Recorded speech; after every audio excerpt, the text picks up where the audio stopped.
Before we go look at this magnificent bike, we have to have a short word about profanity in some of my videos. If you want to see the bike, just slide forward about 4 minutes so you see pictures of the bike, but be forewarned. I saw a sign one time. It said, "Profanity is the sign of a weak mind attempting to express itself forcefully." Now, I don't consider myself to have a weak mind. I have 2 college degrees and I have a Mensa card in my wallet. So why am I so profane? Well, as a teenager, I spent 3 years in the Marine Corps Infantry, half that time in Vietnam. And in that situation with that bunch, if you didn't have a word that started with F and ended with a K in just about every sentence, you were not making yourself properly or completely understood. The next 11 years, I worked at a Teamster outfit, driving tanker trucks on the night shift. And among that hard-working bunch of guys, my vocabulary fit right in. For a few years after that, I was an independent trucker, going in and out of the ports, hauling containers. And I got to deal with longshoremen, who are a pretty surly bunch, and they hate anybody that's not in a union. So I had the opportunity to exchange insults with a few real experts. So basically, I'm just a grown-up little Johnny. Now, who in the wide world of sports is little Johnny? Well, he's one of the few people we can still tell jokes about these days without the PC police coming in and canceling us and hounding us out of our jobs and careers. Little Johnny was a foul-mouthed first grader, and the teacher had to be very, very careful when she called on little Johnny because of what might come out of his mouth. Well, one day she started an alphabet lesson. She says, "Okay, students, does anybody know a word that starts with A?" Little Johnny raised his hand along with several others, and the teacher thought, well, he's going to come up with a 3-letter word for posterior or a 7-letter word for the central facet of a posterior. So she didn't call on him. She called on Billy. "Apple, teacher," Billy says. And so she goes to B. And Johnny's got his hand up again among the others. And she thinks he's going to come up with a 5-letter word for a female dog, so I'm not going to call on him. So she called on somebody else. And then she got to C. Johnny raises his hand again. He's getting a little agitated, you know.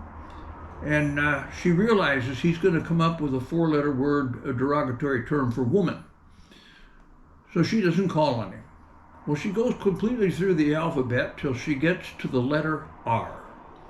And by this time, Johnny is totally animated. He's spasmodic. He's jumping up and down in the aisle and waving his hand and turning red in the face. And she can't think of anything Johnny could come up with R. So she calls on him. She says, "Johnny, what word starts with R?" And he says, "Rats, teacher. Big fucking rats with dicks this long." So basically, like I said, I'm not going to beep them out. I'm not going to apologize for them. They're just in there occasionally. They just sort of tumble out. So let's go look at this beautiful bike. This is a 1967 Triumph TR6C. And what it basically is a factory-built version of a desert sled. Now, those were developed by people individually during the late 40s, 50s, and early 60s, taking street bikes and making them into desert racers. Well, by the mid-60s, Triumph was building the basic model of that, already set up for racing by just removing the headlight and the taillight. Now, just for fun, I put this vanity license plate frame on it. It doesn't really leak. It's a pretty good tight bike. You get a couple of drips after you park it and it's good and hot, but then it just dries up. This is also a lifetime plate. If you're in Washington State, you don't have to license it. Now, it's got scrambler pipes on the side, which were new from the Bonneville shop a couple of years ago. The pipes that were on the bike when I bought it had a couple of welds in them for some reason, so I stripped them off, put the new ones on. You will also notice that the pipes are not blued. That means we have a correct mixture and correct ignition timing. Now, it has one carburetor. The Bonnevilles have two. But Bonnevilles, basically, that two carburetors just gives you an extra 5 or 6 horsepower in the higher RPM bands above maybe 3,500. And you don't use much of that speed when you're racing through the desert.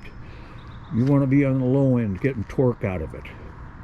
Now you'll notice it has both a speedometer and a tachometer. It did not come with those, it came with a speedometer only. It looked kind of weird sitting up there on one side, so I had a tack put on it when I bought the machine. As you can see, the headlight and the tail light just come right off. It doesn't have a big nacelle here you have to worry about. It also does not have a battery to shake apart. It's like a Model T Ford. It has a little alternator inside the engine that creates enough electricity to run the ignition system and the lights. And the nice thing about it is an old guy like me can walk off and leave the light switch on and it won't run the battery dead. I had new tires put on it when I bought it a couple of years ago. You can see it's still got the mold things on, little hairs on it from the mold. Everything works on this bike. Now you'll see the color. It's really funny. In artificial light, it kind of looks burgundy, but in actual sunlight, it's kind of a reddish brown with metal flake. So what we're going to do here, I don't like it when somebody starts a machine when I come over to look at it, because I want a cold start. So I'm going to give you a cold start, even if it takes a few extra kicks. And to prove that it's cold, I'm going to put a pat of butter on that engine for a couple of minutes and let you see if it melts. Now I'll be back here in a couple of minutes with some butter and we'll fire this little guy up. Okay, I am going to put a pat of butter on this engine and we're going to watch it for a few minutes to make sure it does not start to melt, and then we will start the engine, and when it starts to melt, I'll take it off of there. That's just to show you I'm giving you a cold start.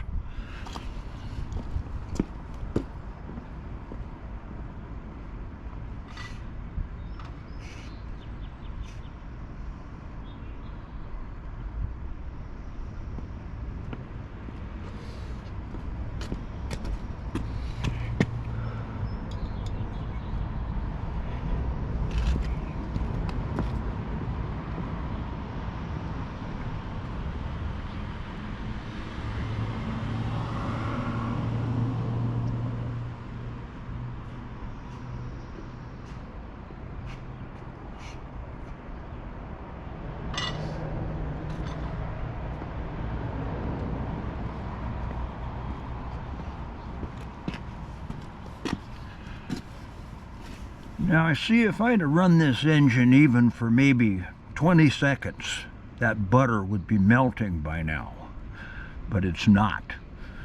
So I'm going to turn on the fuel. I'm going to tickle the carburetor, and then I'm going to give it a kick. Now sometimes when you tickle it, it's a little rich, a little bit too much gets in there, and it's got to take 2 or 4 kicks to get it to go. So I'll try not to overdo it.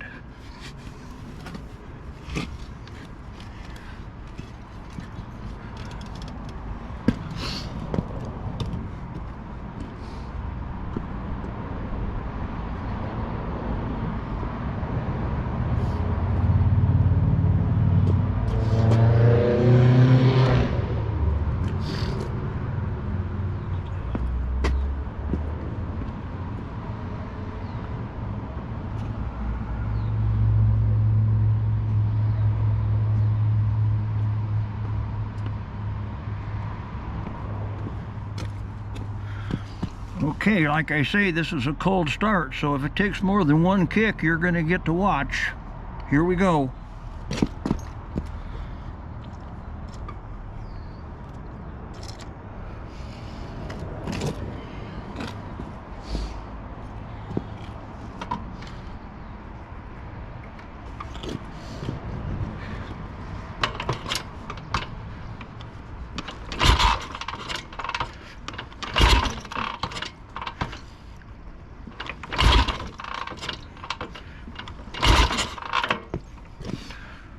Okay, that's 4 kicks.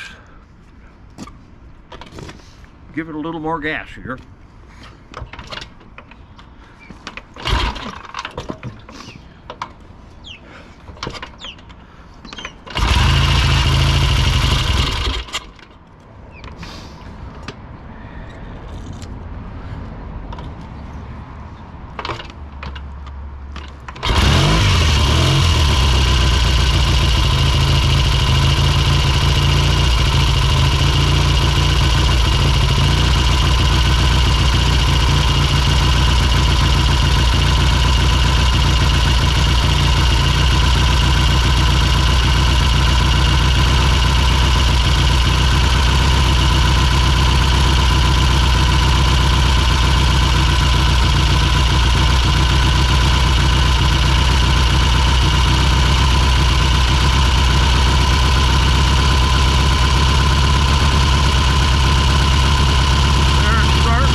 This girl down, all we have to do is punch the kill button and walk away.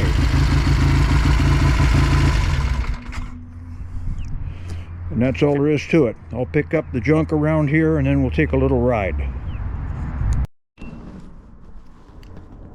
Okay, I'm all dressed for the occasion and we're going to go out and fire this little girl up and we're going to take a ride around the block.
Okay, if you're still recording and you can hear me, I'm going to run all the gas out of the carburetor so I can park it. As you can see, the bike is far more skillful than the rider. I really don't belong on one of these things anymore. I hate to do it, but that's why I'm going to sell the bike. I don't want to commit suicide at this age.